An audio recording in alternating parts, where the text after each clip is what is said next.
Hi everyone, so good evening. Welcome back to my YouTube channel. I hope you all are doing great and I'm also fine. So, today's topic about novel drug delivery system. जैसा कि आप सभी जानते ही हैं कि novel drug delivery system क्या होता है. नोवल मीन्स न्यू इन्वेंशन जब हम करते हैं, है ना. नोवल ड्रग डिलीवरी सिस्टम, हमें नोवल ड्रग डिलीवरी सिस्टम की ज़रूरत क्यों पड़ी, उसका ऑब्जेक्टिव क्या है और उसकी एडवांटेजेस डिसएडवांटेजेस ये सब मैं आपको बताऊंगी. सो हम स्टार्ट करेंगे अपना novel drug delivery system. Novel drug delivery system एक ऐसी प्रोसेस होती है जब आप क्या करोगे, कोई भी फार्मास्यूटिकल कंपाउंड को एडमिनिस्टर करोगे या उसको डिलीवर करवाओगे अपने सिस्टेमिक सर्कुलेशन में to achieve its therapeutic effect in humans और इन एनिमल्स. और वो अपना क्या थेराप्यूटिक इफेक्ट दे रहा है, उसका थेराप्यूटिक इफेक्ट क्या पड़ रहा है हमारी बॉडी के ऊपर, चाहे वो ह्यूमन बींग्स हो या वो कोई एनिमल्स हो, है ना. हमें नोवल ड्रग डिलीवरी सिस्टम, हमने इसको ये नाम क्यों दिया, वो इसलिए दिया क्योंकि हमारे पास क्या होता है, जब हम कोई भी ड्रग बनाते हैं तो कोई ड्रग पुअर सॉल्युबिलिटी होती है, पुअर बायोअवेलेबिलिटी होती है, उसको क्या एनहांस करवाने के लिए हमें नोवल ड्रग डिलीवरी सिस्टम की ज़रूरत पड़ी, है ना. देखो, जब हम कोई ड्रग लेते हैं हमें क्या करवाना है, कोई भी डिजीज़ है, कोई भी डिजीज़ किसी भी पेशेंट को है, हम उसको क्योर करवाना है. तो अगर हम उसको क्योर करवा रहे हैं तो वो जितना जल्दी बंदा क्योर हो सके, जितने जल्दी हम पेशेंट को ठीक कर सकें, है ना, उसीलिए तो हम अपनी ड्रग्स बना रहे हैं. इसीलिए हमने उसको नोवल ड्रग डिलीवरी सिस्टम का नाम दिया, ताकि हम कुछ न्यू इन्वेंशन करके अपनी ड्रग को एक न्यू डोजेस फॉर्म बना करके ऐसी दवाई तैयार करें जिसका जो थेराप्यूटिक इफेक्ट है वो जल्दी जाकर पर्सन ठीक हो सके, है ना. उसकी पुअर सॉल्युबिलिटी को एनहांस करवाना है, उसकी जो पेनिट्रेशन होती है उसको भी एनहांस करवाना है, हमें बायोअवेलेबिलिटी भी उसकी ठीक करवानी है, एनहांस करवानी है. इसीलिए हम नोवल ड्रग डिलीवरी सिस्टम बनाते हैं. देखो, बोल रहा है drugs are administered with the main aim of curing a patient of his or her disease.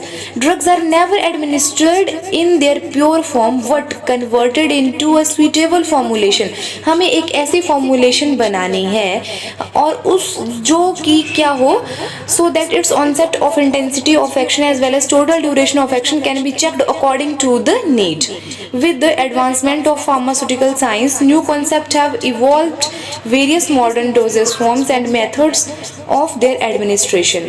देखो, जैसे जैसे अब जो फार्मास्यूटिकल साइंस है एडवांसमेंट हो रही है, न्यू एडवांसमेंट के साथ हम क्या कर रहे हैं, नई नई डोजेस फॉर्म बना रहे हैं. मॉडर्न डोजेस फॉर्म की बात करें तो बहुत सारी ऐसी मॉडर्न डोजेस फॉर्म आजकल डेवलप कर रहे हैं, जैसे इम्प्लांट्स हो गया, फिल्म्स एंड स्ट्रिप्स होगी, आपके लाइपोसोम्स हो गए, liposomes drug carrier, control drug delivery modules हो गए, आपके इरिथ्रोसाइट्स हो गए, नैनो पार्टिकल्स हो गए, प्रो ड्रग्स होगी. ये आपकी सारी मॉडर्न डोजेस फॉर्म है, ये आपके नोवल ड्रग डिलीवरी सिस्टम में आती है. इम्प्लांट्स का एग्जांपल हो गया, जैसे आप ये अपने हार्मोनल थेरेपी वगैरह करवाते हो. अगर बात करें हम ऑब्जेक्टिव की, क्या ऑब्जेक्टिव है आपके नोवल ड्रग डिलीवरी सिस्टम का, इससे क्या हो रहा है, to minimise drug degradation and loss. हमें मिनिमाइज करवाना है, कम करवाना है ड्रग का डिग्रेडेशन और loss, to prevent harmful side effect.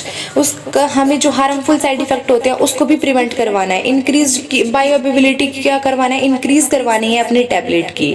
अगर अब हम बात करें कि हमें why novel drugs are important, novel drugs important क्यों है, जो मैंने आपको बताया वही है, क्योंकि हमें क्या करवाना है, अगर पुअर सॉल्युबिलिटी की ड्रग है उसको भी एनहांस करवाना है, अगर पेनिट्रेशन कम है उसको भी एनहांस करवाना है, बायोअवेलेबिलिटी को भी एनहांस करवाना है.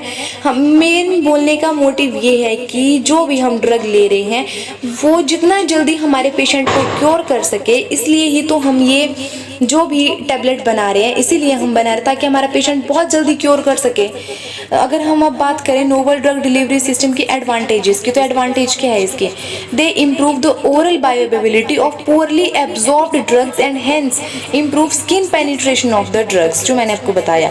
दे can be made to reach the area of action by the means of oral, parenteral as well as the topical routes. अगर बात करें डिसएडवांटेजेस की, डिसएडवांटेज क्या है, टू मैनी एडवर्स रिएक्शन, इसके बहुत ही ज़्यादा एडवर्स रिएक्शन भी हैं.